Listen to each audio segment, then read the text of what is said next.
life is never flat. Hidup ini tidak flat, tidak standar aja, tidak kencang lurus aja begitu. Maka tantangan hidup setiap hari itu menjadi spirit kita. Hari ini ketemu siapa, besok ketemu siapa lagi, dan seterusnya.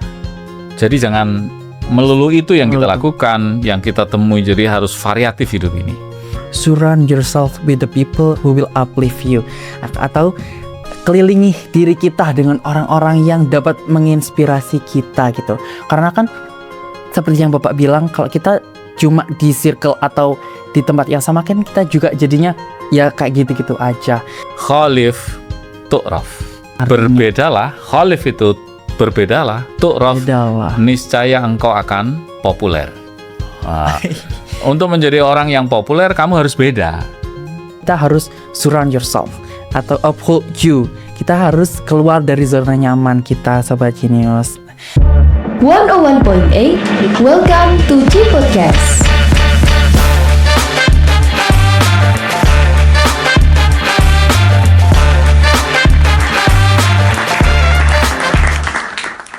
Assalamualaikum warahmatullahi wabarakatuh. Selamat pagi Sobat Genius dimanapun Anda berada. Saya Jay yang kembali hadir untuk menemani Sobat Genius di acara G Podcast. Nah, Sobat Genius, kali ini kita akan membawakan tema yang sangat spesial ini dan mungkin relevan buat Sobat Genius di rumah ini. Kita akan membahas tentang gimana sih cara kita membangun personal branding melalui broadcasting gitu. Nah, kita di mana kita akan mengulik gimana sih cara kita menemukan jati diri kita melalui itu penyiaran atau broadcasting, Sobat Genius. Nah, kali ini Sobat Genius kita kedatangan tamu yang begitu spesial, yang pawai dan sering berkecimpung di dunia broadcasting. Nah, kita sambut Bapak Muhammad Syarif Thayyib. Selamat pagi Bapak, apa kabar? Selamat pagi Jay. Alhamdulillah sehat walafiat. Bapak tadi gimana perjalanannya ke UIN ini Bapak? Perjalanan lancar, tidak ada kendala. Alhamdulillah. Hanya tadi terhalang oleh lampu merah. ya macet kan. Iya, harus berhenti soalnya dari dulu sama sekarang itu. Iya. Bapak, saya nih sering banget loh Bapak kayak dengerin Bapak menyiarkan di Radio Perkasa ya. Itu kayak wow, saya benar-benar amazed, kayak Masya Allah keren banget. Yang Bapak selain juga menjadi dosen di Prodi Komunikasi Penyiaran Islam Bapak. Betul. Ya, juga menjadi announcer dan juga manajer untuk Radio Perkasa Bapak ya. Betul. Ya, Bapak. Bapak ini saya boleh menanyakan akan suatu hal gak Bapak ini? Kita mulai dari pertama, perjalanan Bapak itu untuk gimana sih kok bisa sampai di dunia broadcasting gitu Bapak, juga menjadi dosen di Komunikasi Penyiaran Islam. Wah, pertanyaannya jawabannya lama ini ya. Tapi saya singkat aja ya Jay ya. Boleh Bapak. Dan juga Sobat Genius, saya suka dunia broadcasting ini sejak aliyah atau sejak SMA ya. Tapi tadi saya tidak mengawali dari apa ini namanya kayak begini ngomong nonser, bukan, tapi saya seneng teknik elektro. Jadi saya seneng pegang solder, membuat rangkaian elektro, membuat pemancar FM pada saat itu.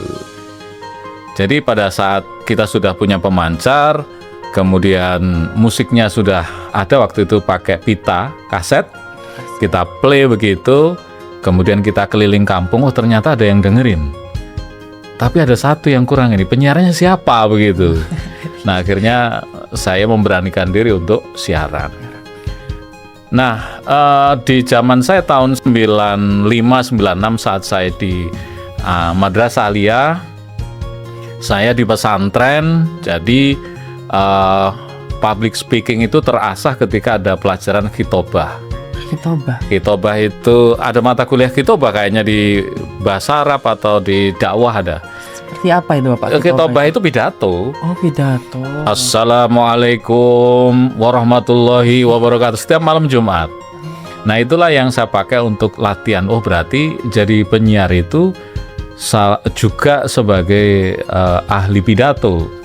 Sehingga keterampilan itu saya asah, saya beranikan diri untuk mulai siaran di radio amatir saya gitu.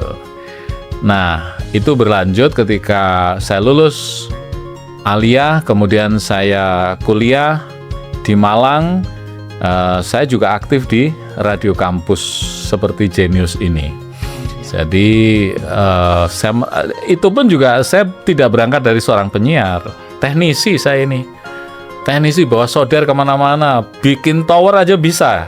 Oh, bikin tower. Tower Sobat Genius. triangle, ngerakit anten. Waktu itu masih ada tip recorder, tip deck. Kalau rusak kita sendiri yang servis, itu udah biasa, C. Nah, sejak saat itu akhirnya mulailah saya beraudisi untuk menjadi penyiar. Coba siaran, ada pembinanya kan di kampus itu. Pak, saya tak siaran ya. Nggak boleh, kamu ini juru kuli solder kamu ini. Akhirnya pada suatu ketika penyiarnya nggak ada, hanya saya yang ada di studio. Kesempatan itulah saya pakai untuk memulai menunjukkan bahwa saya ini bisa siaran. Karena saya S1 itu jurusannya atau program studinya bahasa Arab. Pada suatu ketika ada tamu dari Timur Tengah. Wah, siapa ini yang bisa bahasa Arab? Nah, satu-satunya yang waktu itu ada di studio saya. Akhirnya wawancara dengan menggunakan bahasa Arab. Ada tamu kampus begitu dari Timur Tengah. Nah, sejak saat itu saya mulai dikenal dan saya diperkenankan untuk siaran di radio kampus. Masya Allah. Kemudian pulang tahun 2002. Saya mengajar di MTS karena jurusan saya pendidikan sastra Arab pada saat itu, tapi bisa ngajar karena saya ikut Akta 4 oleh bapak saya. Bapak saya adalah seorang guru, jadi saya diminta untuk mengajar dan tidak ada cita-cita orang tua saya jadi penyiar, itu nggak ada. Bahkan ketika saya masuk di industri radio di Mayangkara Group mulai 2003 sampai sekarang, awal-awalnya bapak saya nggak rela kalau saya di dunia penyiaran. Nggak rela, arepe dadi apa penyiar kan itu. Pada saat itu begitu. Arepe dadi apa? Dadi penyiar itu. Padahal di masa tahun 2000-an, seorang penyiar itu artis, public figure. Kalau sekarang influencer ya, tokoh. Orang yang diidolakan. Nah, saya merasakan situasi itu, sehingga ketika datang ke kampung-kampung itu orang respect sekali ya, responnya luar biasa. Mereka ingin foto, ingin dijagongi karo penyiar itu, wah luar biasa. Sampai akhirnya tahun 2017, setelah saya meluluskan S2 2016, saya berpikir bahwa seorang broadcaster itu suatu saat pasti akan tenggelam karena mungkin usia, ada pesaing-pesaing baru broadcaster yang newcomer, sehingga saya berpikiran apa ya yang membuat saya tertantang untuk eksisnya terus begitu, time span-nya bisa terus berkarya di dunia broadcasting. Sehingga dulu ketika saya awal-awal menjadi seorang penyiar, siaran apapun saya makan. Dimakan. Apakah itu siaran berita, siaran dangdut, campur sari, langgam.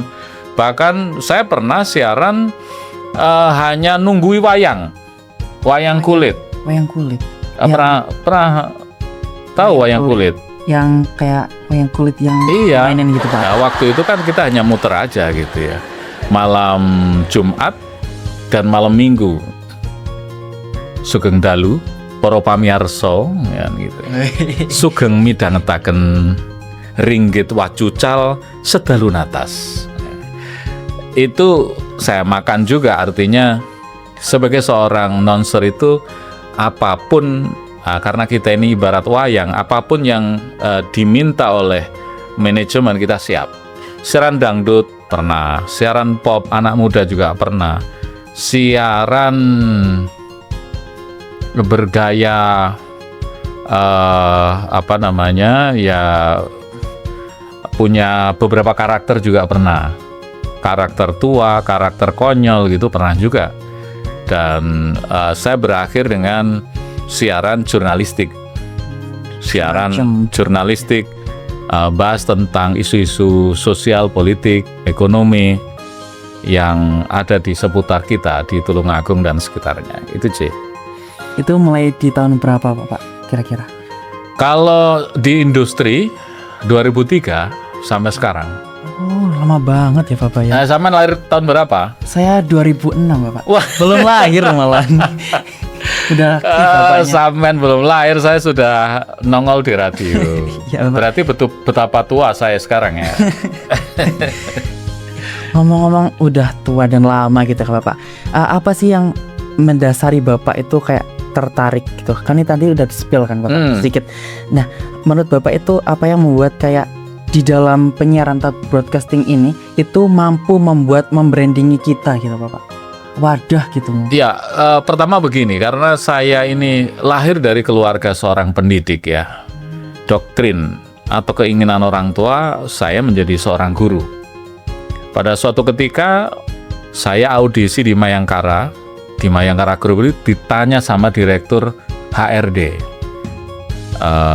Syarif, kalau kamu pengen tetap menjadi seorang penyiar, maka tinggalkan sekolah, tinggalkan mengajar, kamu harus full di sini. Tapi kalau kamu memilih mengajar pada saat itu 2003, maka angkat kaki dari sini, fokus kamu mengajar sebagai guru. Tetapi ketahuilah bahwa seorang penyiar ibarat seorang guru bagi pendengar. Ini yang membuat saya bahagia. Wah, berarti kita ini sebenarnya bisa mengedukasi orang lain tanpa harus berada di kelas, tapi di box siaran ini gitu. Siapa gurunya? Bisa jadi kita, bisa jadi narasumber yang datang. Siswanya siapa? Muridnya siapa? Para pendengar, masyarakat. Sejak saat itu saya punya spirit, oh ternyata kita sama-sama mengedukasi orang lain, mengedukasi bangsa, mengedukasi masyarakat, seperti itu. Nah, kaitannya dengan branding, personal branding ini sangat penting, Jay. Bagaimana menemukan?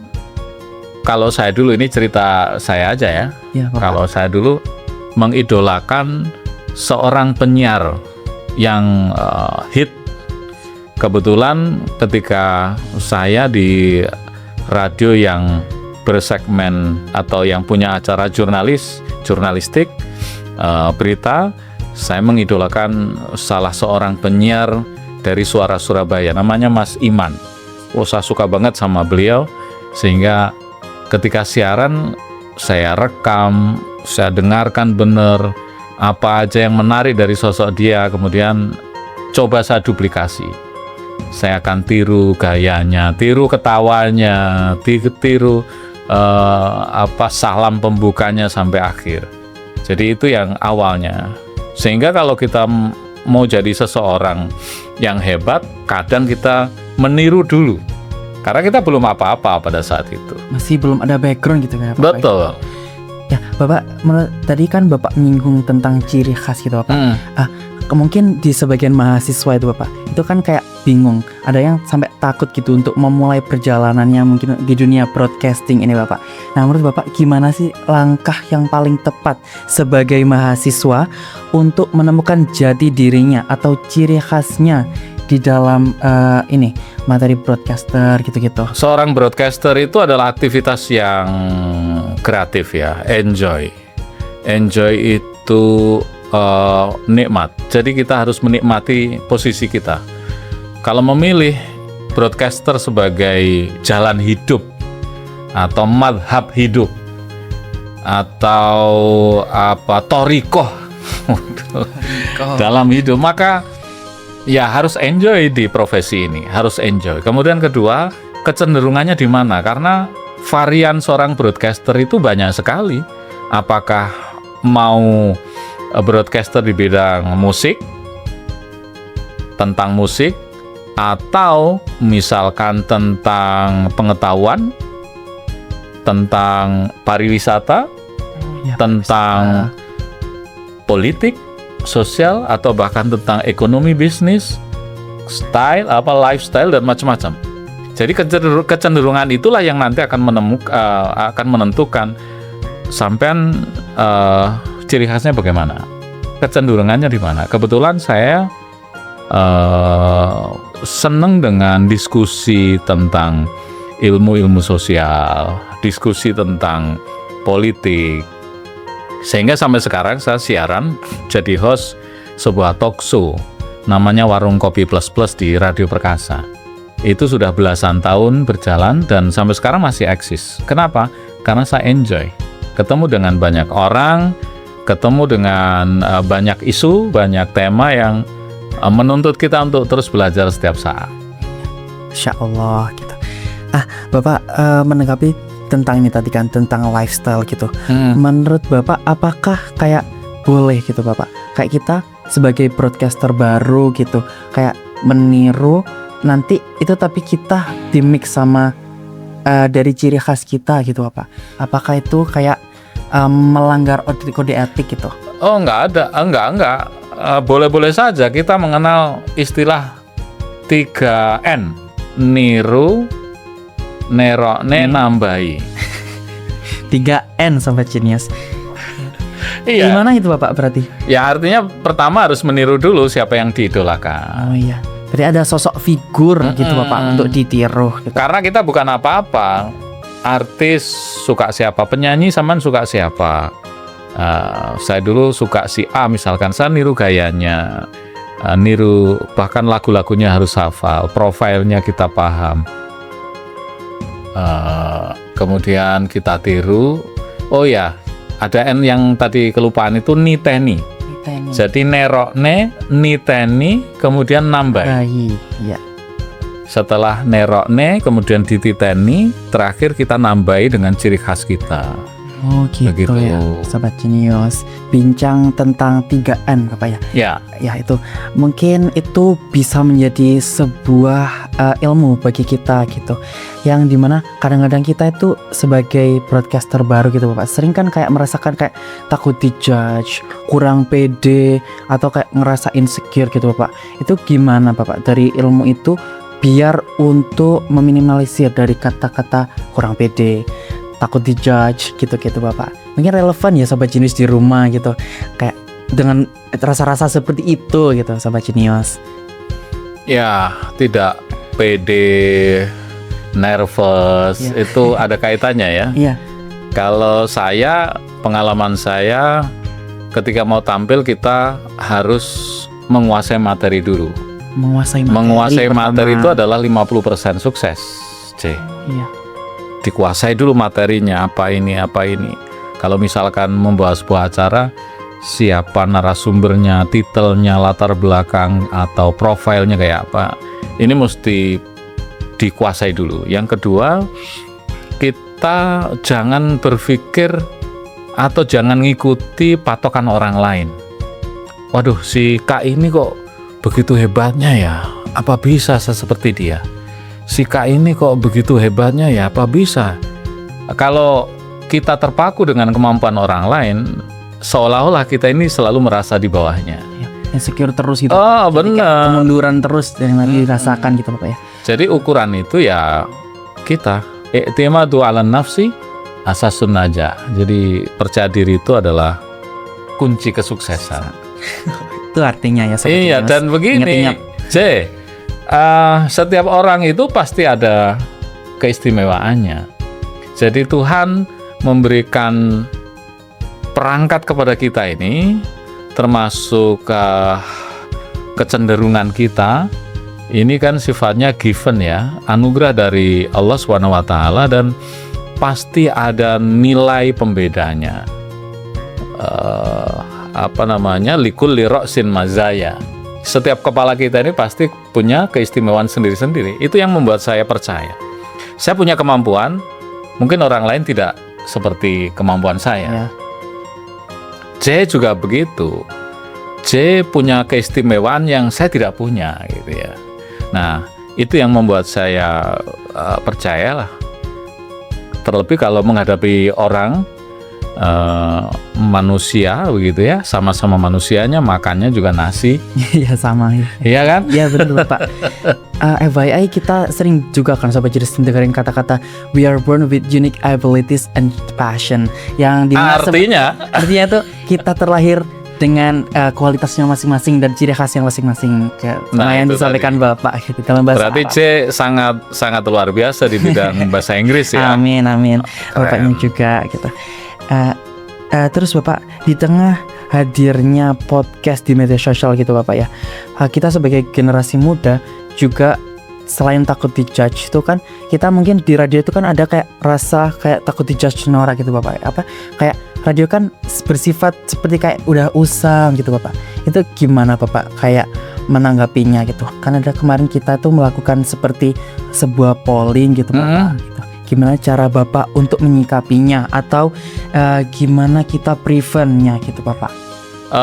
Radio itu tidak akan mati.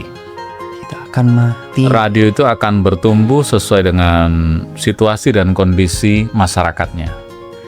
Kalau kita lihat sejarah, kan sejarah radio, ada seorang penemu namanya Marconi gitu.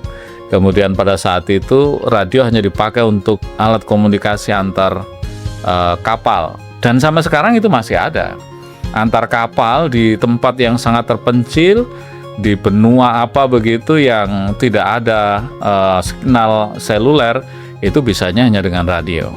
Dikembangkan menjadi radio komersil, dan sampai hari ini ada radio streaming AM, SW1, SW2 dan seterusnya, kemudian FM, frekuensi modulasi. Kemudian berikutnya ada radio yang berkonvergensi dengan internet, radio streaming. Saya rasa sekarang ini menjadi tantangan radio untuk menggait para pendengarnya, tidak hanya melalui on air tetapi juga online seperti kita hari ini kan, gitu. Betul Bapak. Tidak hanya on air kemudian online, tapi juga menggunakan OOH. OOH. Apa itu Tahu? Bapak OOH itu? Out of house advertising. Oh, kata-kata baru ini Sobat Genius. Gimana itu Bapak? Contohnya begini, kalau ini di sini ada Radio Genius, maka di bawah itu harus ada nambor, ada billboard, ada tanda bahwa di lantai 5 ini ada Studio Genius. Saya tidak menemukan itu, mungkin ini sekedar masukan. Kalau perlu di pintu masuk sudah ada itu Radio Genius. Nah, itu adalah OOH. Jadi saya mengenal istilah 4.0 ya. On air, kemudian online, off air. Off air ini mungkin activity namanya ya, event, membuat event ketemu dengan fan, atau mungkin ada produk tertentu sponsor yang dia butuh selain on air juga butuh event, maka itu kita muncul di situ. Yang keempat adalah OOH tadi, out of house advertising. Ya. Jadi banyak cara ya, serangan udara, serangan darat, serangan online, serangan di jalan-jalan gitu. Kalau kita kan taunya ada OOH itu kan menjelang pemilu aja. Foto-fotonya para calon itu. Ada yang di tepi jembatan, ada yang di nunggu pohon, ya. ada yang nunggu perempatan gitu ya, menjelang Ditempel-tempel itu. ditempel-tempel itu. Itu adalah OOH. Jadi orang menjadi kenal. Gitu, Cek. Oh iya, Bapak. Ada pertanyaan lagi nih, Bapak. Apa perbedaan utama personal branding penyiar radio dulu dan juga personal branding di penyiar radio yang lama gitu, Bapak? Di era digital gitu. Di era sekarang dan dulu itu sebenarnya nggak jauh berbeda. Yang berbeda kan fasilitasnya aja. Fasilitas seperti apa, Bapak? Yang Apa dulu ada kan perbedaan? iya, kalau yang dulu kan hanya menggunakan radio ya, on air kan gitu ya. Kita on air karena tidak ada pilihan media lain bagi pendengar, maka booming. Karena belum ada media sosial, belum ada internet, adanya radio. TV pun jarang-jarang, TV nasional yang ada di daerah kan begitu. Jadi radio sangat diminati karena ya pasti tidak ada media lain gitu ya. Situasi sekarang banyak opsi, masyarakat banyak pilihan media, banyak pilihan hiburan, sehingga radio harus tetap mengambil simpati hati publik dengan membuat acara-acara yang menarik ya. Kalau dulu kita hanya seorang penyiar itu hanya kedengarannya pinter. Jadi penyiar pada zaman saya itu nggak butuh wajah cantik, wajah ganteng gitu ya. Yang dibutuhkan hanya kedengarannya cantik, kedengarannya pinter, kedengarannya ganteng, kedengarannya cerdas ya. Hanya butuh kedengarannya. Tapi di era sekarang tidak hanya sekedar kedengarannya, tetapi kelihatannya. Double branding itu. Betul. Jadi kedengarannya pinter itu belum tentu pinter yang sebenarnya. Tapi kalau sudah on kamera, on mic, maka harus Kita should be perform gitu. betul. Iya. Saya termasuk orang yang pendiam. Kita pendiam, tapi bisa jadi untuk penyiar radio juga. Iya, selain pendengar ya. pendiam. Tapi kalau sudah ada mikrofon, nggak berhenti Langsung ngomong. sikat gitu. Iya, Bapak.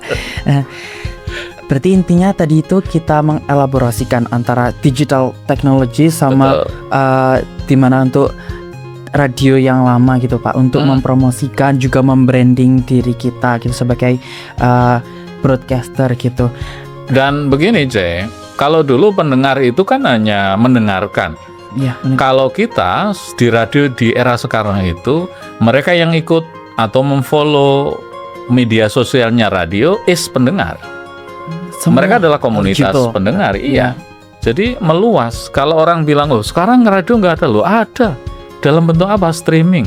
Dalam bentuk apa? Kita juga punya media sosial. Tetap ada on air-nya kan begitu. Analognya ada, digitalnya mengikuti perkembangan.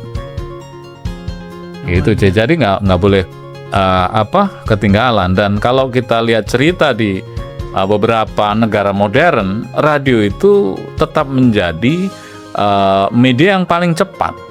Iya. Jadi tetap masih relatif untuk digunakan di Iya, kehidupan tidak ada yang sekarang. bisa nyaingi Iya. kecepatan informasi kecuali dari radio. Kalau TV equipmentnya disiapkan, sudah lewat itu beritanya, momennya. Kalau radio tinggal telepon, kemudian on air bisa, atau sekarang live pakai kamera HP juga bisa melalui kanal atau akun media sosialnya radio gitu. Tentang kayak di dunia modern gitu Bapak, kita kan ada kan di tiap hari itu melihat aplikasi seperti TikTok, Instagram, YouTube live streaming gitu. Gimana Bapak cara mengintegrasikan gitu dari radio yang lama dengan kayak platform-platform seperti itu Bapak yang saya sebutkan tadi gitu, biar masih kayak efektif gitu. Gimana Bapak? Kalau dulu penyiar itu kadang nggak butuh maca, Gak butuh maca. nggak Maca butuh ini glowing sama jenis. nggak butuh glowing kalau zaman dulu. Kalau sekarang memang harus catching ya. Iya, itu menarik. Harus menarik. Selain voice, smiling voice, juga smiling face. Kan gitu ya. Wajah kita juga harus menarik, suaranya juga begitu. Menarik itu tidak harus cantik, tidak harus ganteng, tetapi menarik itu humble, hangat, respect. Yang punya ciri khas. Betul. Seperti yang Bapak tadi bicarakan kita kan sahabat Genius. Betul. Berdasarkan pengalaman Bapak ini Bapak ya, di Radio Perkasa apa saja kesalahan umum yang sering dilakukan oleh penyiar pemula gitu Bapak? Kan kita sebagai penyiar baru yang dimana hidup dengan teknologi-teknologi itu, gimana kayak biar kita nggak ke distract atau kita ada kayak kena something gitu yang bikin kita tidak optimal gitu. Ya, kendalanya biasanya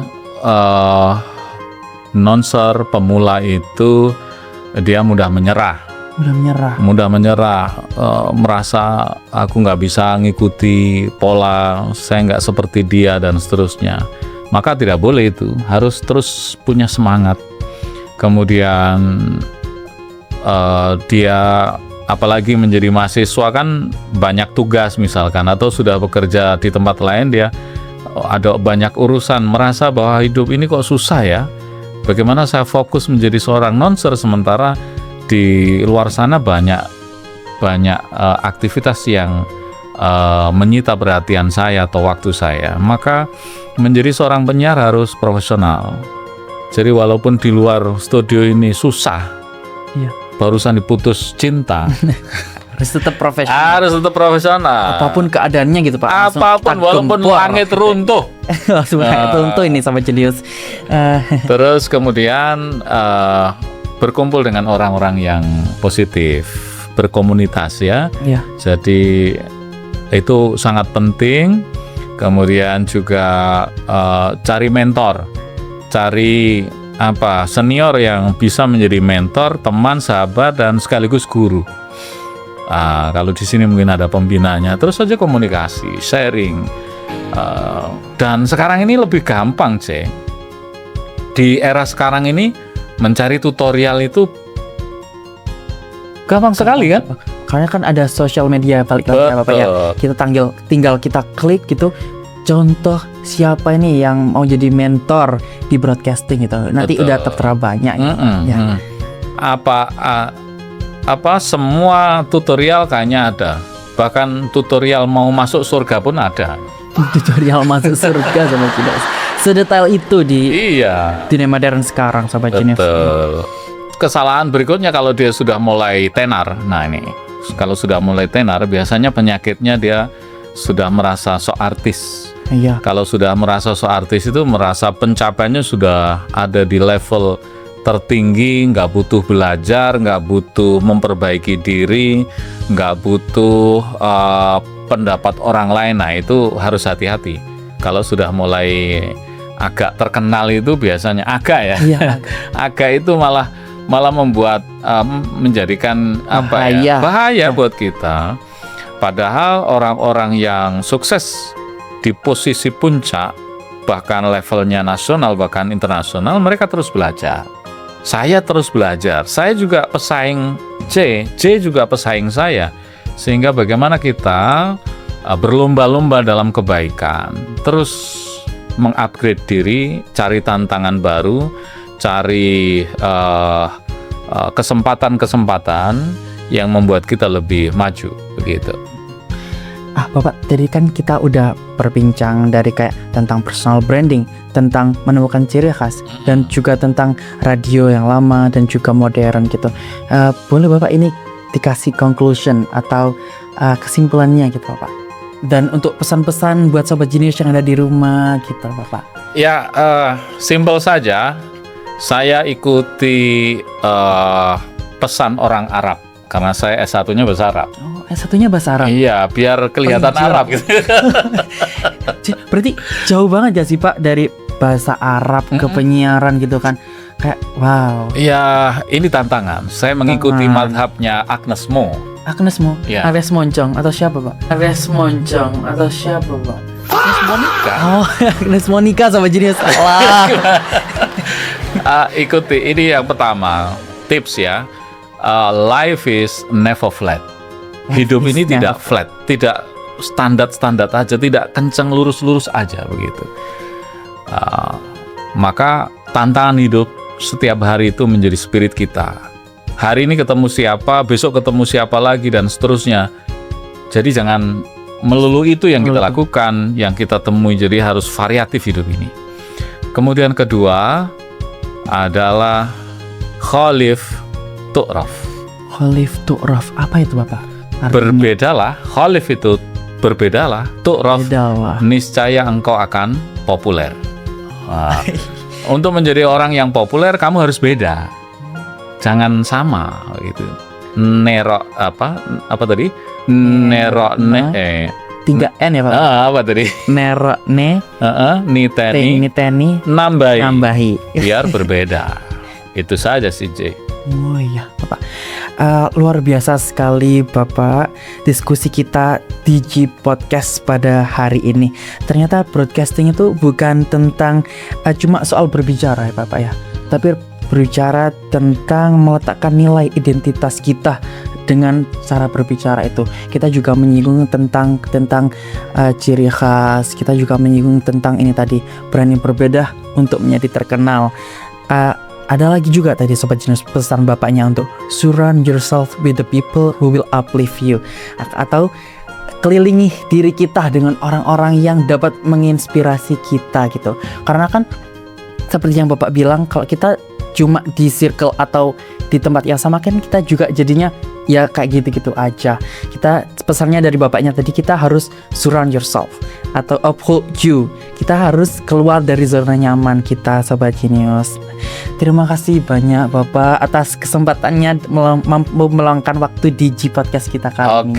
Semoga sukses. tetap kita ketemu lagi ya Bapak ya, Amin, di amin. kesempatan lain gitu Bapak. Oke, sukses, semangat untuk J dan teman-teman Sobat Jenius ya. Amin. Sobat Jenius, kita mau disapa Bapak gitu. Bapak bisa disapa Sobat Jenius di rumah ini. Terima kasih Sobat Jenius, terima kasih perhatian dan simpati Anda. Kita ketemu lagi setelah beberapa jeda berikut ini. See you soon Sobat Jenius. Assalamualaikum. G-Point episode G Podcast lainnya bisa ditemukan di Noise dan Spotify Genius FM. Terus dengerin G Podcast cuma di Spotify Genius FM.